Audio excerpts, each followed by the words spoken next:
Soy el doctor Fred Bauman. He sido neurólogo y neurólogo infantil durante 35 años. Los neurólogos determinamos si los pacientes tienen o no tienen enfermedades del cerebro y del sistema nervioso. Encontramos condiciones como la esclerosis múltiple, tumores cerebrales, retraso mental y anormalidades en el desarrollo. Como todos los médicos, los neurólogos encuentran pacientes con síntomas, pero sin anomalías objetivas, que tienen males como depresión, ansiedad, ataques de pánico e insomnio. Mediante un proceso de eliminación, se llega a la conclusión de que tales condiciones son psicogénicas, es decir, que surgen de las tensiones de la vida cotidiana. En 1970 se dijo que el trastorno de déficit de atención e hiperactividad, conocido como ADHD, afectaba a 150.000 niños. Y hoy en día se dice que afecta a 5 millones. Al ver a estos niños como médico, y al no ser capaz de demostrar una anormalidad física o química, no he podido confirmar que el ADHD sea una enfermedad. En 1994, la revista Time publicó un encabezado que preguntaba, ¿es esto real? Si te dijeran que tu hijo tiene cáncer, diabetes o epilepsia, seguramente querrías ver resultados de exámenes que lo confirmaran, como los resultados de una biopsia, un examen de tolerancia a la glucosa o un electroencefalograma, antes de empezar a administrarle medicamentos peligrosos, que sin embargo son necesarios. El Ritalin es la droga que se elige para el trastorno de déficit de atención e hiperactividad. Y sin embargo, la Administración para el Uso de Drogas y la Oficina Internacional de Control de Narcóticos afirman que el potencial adictivo del Ritalin es muy alto. Además, en más de 3.000 informes sobre complicaciones enviados a la FDA entre 1990 y 1997, se mencionaron 160 muertes y más de 500 hospitalizaciones. Seguramente querrías que se confirmara que tu hijo tiene una enfermedad real antes de permitir que se le administrara una droga tan peligrosa y adictiva. En noviembre de 1998, los Institutos Nacionales de Salud organizaron una reunión de consenso en Bethesda, Maryland, para clarificar la controversia. Al anunciar la reunión, Peter S. Jensen, copresidente del Comité de Planificación de los Institutos Nacionales de Salud Mental, reconoció, y cito textualmente, el ADHD ha estado rodeado de una larga controversia. Esta controversia rodea el diagnóstico en sí del ADHD, es decir, si el diagnóstico simplemente atribuye una patología al comportamiento normal de un niño, o si es atribuible a grandes salones de clase, padres demasiado ocupados o a las maquinaciones de camarillas médicas y farmacéuticas. De mayo de 1998, yo le escribí a Jensen diciendo, una reunión de consenso no será suficiente. Se requiere una confesión directa de que el ADHD no es una enfermedad, de que los niños son normales. A menos que haya una declaración franca y pública de que el ADHD no es una enfermedad, ni nada anormal en el niño, la reunión de consenso solo será otro elemento de fraude. Se considera que el niño tiene ADHD o una enfermedad cuando no es así. Clasifican y tratan al niño e ignoran el medio ambiente. Yo, por mi parte, creo que se está dañando a cada uno de esos niños. Por otro lado, Swanson habla de una base cerebral para el ADHD, pero esto no se ha comprobado.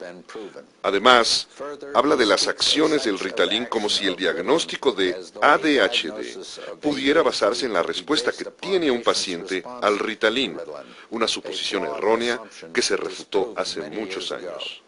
Al revisar lo que se ha escrito sobre estudios cerebrales relacionados con el ADHD, Swanson y Castellanos afirman que los cerebros de pacientes con ADHD están encogidos o atrofiados, y que en promedio son 10% más pequeños que los de personas normales. Lo que olvidaron decir fue que casi todos los pacientes con ADHD que se utilizaron en esos estudios se habían sometido a una larga terapia a base de anfetaminas, ante todo Ritalin.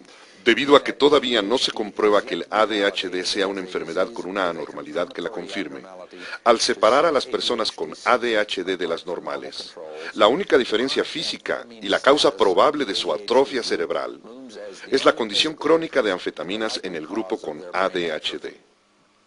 De nuevo, sin algo que compruebe que el ADHD sea una enfermedad con una anormalidad que lo confirme, que se pueda someter a exámenes mediante los cuales se pueda identificar la enfermedad, no se puede hablar con lógica sobre su causa o causas.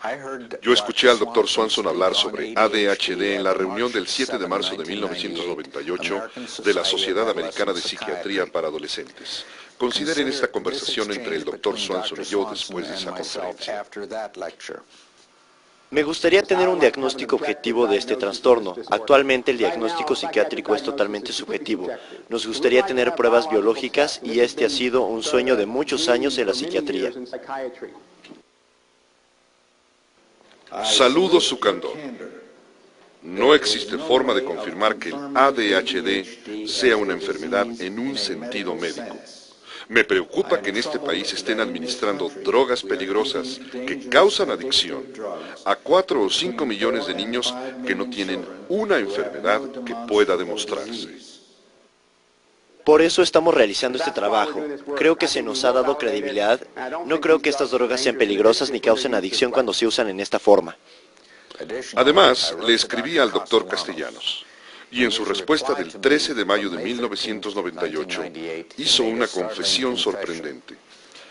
Estoy de acuerdo en que todavía no hemos demostrado la fisiología patológica específica que creemos está detrás de esta condición. Sin embargo, es cierto que mis colegas y yo estamos motivados por la creencia de que será posible hacerlo en el futuro cercano. Este soy yo en una reunión cuestionando al Dr. Swanson en un panel.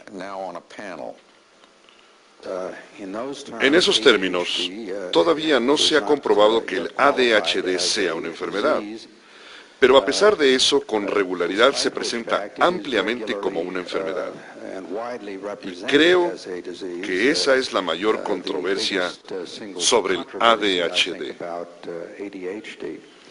Dr. Swanson, ¿por qué no mencionó que prácticamente todas las personas con ADHD en los estudios de neuroimagen han estado en terapia de estimulantes y que esa es la causa probable de su atrofia cerebral? Es una hipótesis. No sé el número exacto de quienes estaban tomando o no medicamentos e indicaron el punto crítico. De hecho, estoy haciendo planes para un estudio para investigar eso. Todavía no lo hago.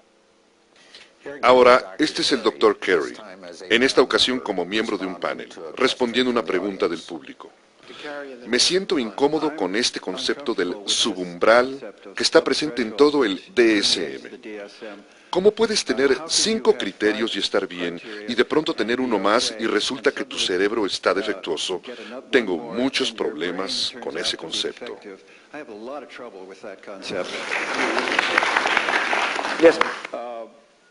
¿Por qué no podemos decir que esos niños son normales? En la mañana del miércoles 18 de noviembre, el presidente del panel, David J. Kopfort, presentó el primer borrador del informe del panel para discusión y revisión. En este momento, no tenemos un examen para el diagnóstico de ADHD. Por lo tanto, la validez del trastorno sigue siendo un problema. No es una enfermedad con una anormalidad que la confirme. No hay nada que someter a pruebas. Y sin embargo, diagnostican y drogan a 5 millones de niños.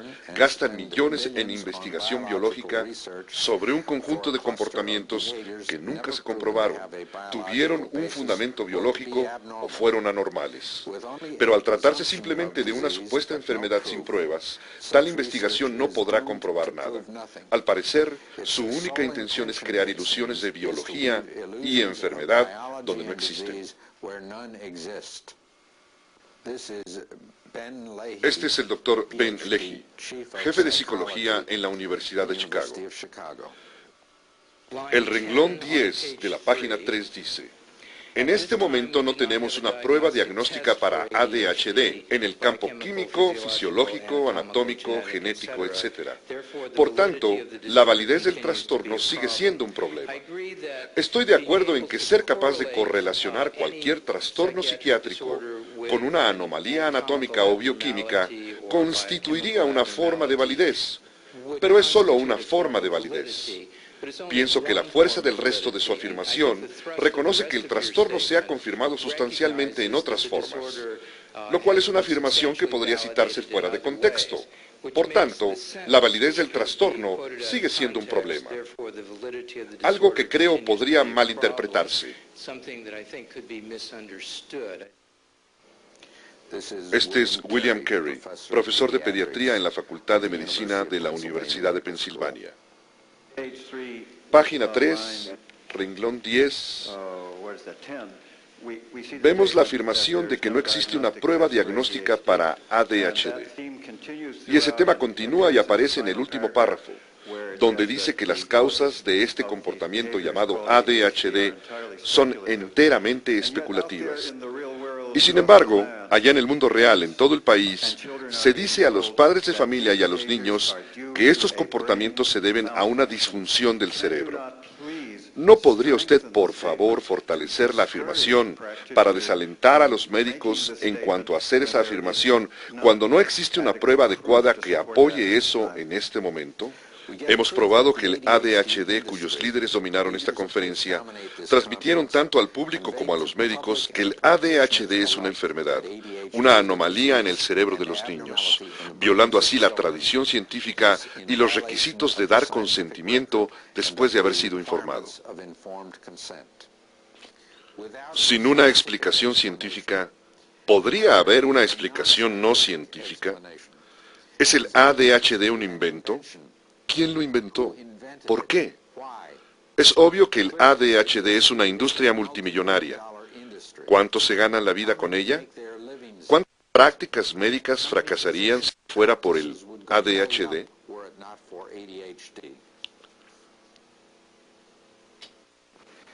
Han escuchado argumentos, creencias, presiones y un poco de ciencia por parte del profesor Carey. ¿Qué creen ustedes? ¿Son normales los niños o tienen una enfermedad real en el cerebro? ¿Está usted consciente de que si su hijo recibe tales medicamentos después de los 12 años, no puede enlistarse en las Fuerzas Armadas? ¿Entiende usted que las drogas que se usan para tratar el ADHD causan adicción y son peligrosas, que pueden matar? Stephanie Hall, de Kenton, Ohio, que tomó Ritalin durante 5 años, murió mientras dormía sin ninguna otra razón. 5 días antes de cumplir 12 años. Cameron Pettis, de 14 años, de Austin, Texas, sufrió una terrible muerte debido a una reacción alérgica a la dezepramina, un antidepresivo común que se usa para tratar el ADHD, una enfermedad que no existe. Los 3.2 millones de dólares que se entregaron a su familia no harán que Cameron regrese.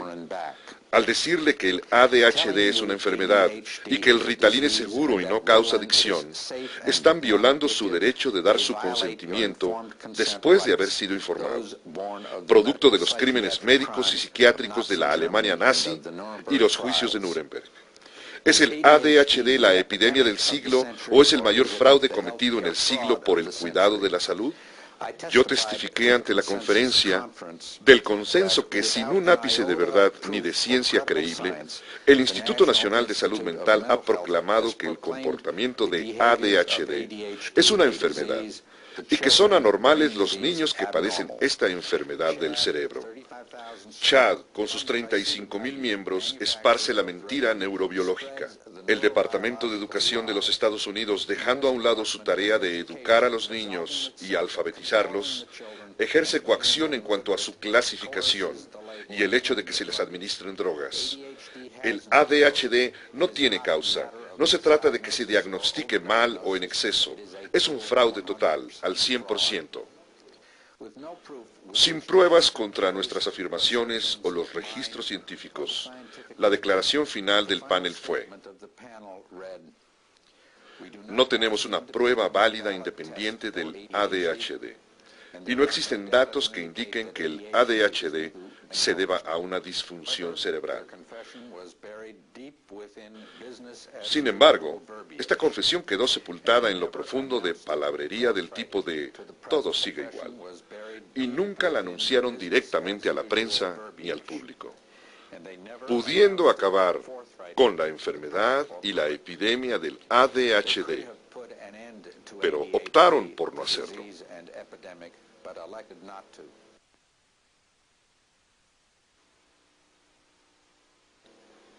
El Dr. Fred Baumann, neurólogo infantil durante 35 años, ha sido un autor prolífico de artículos sobre neurología infantil.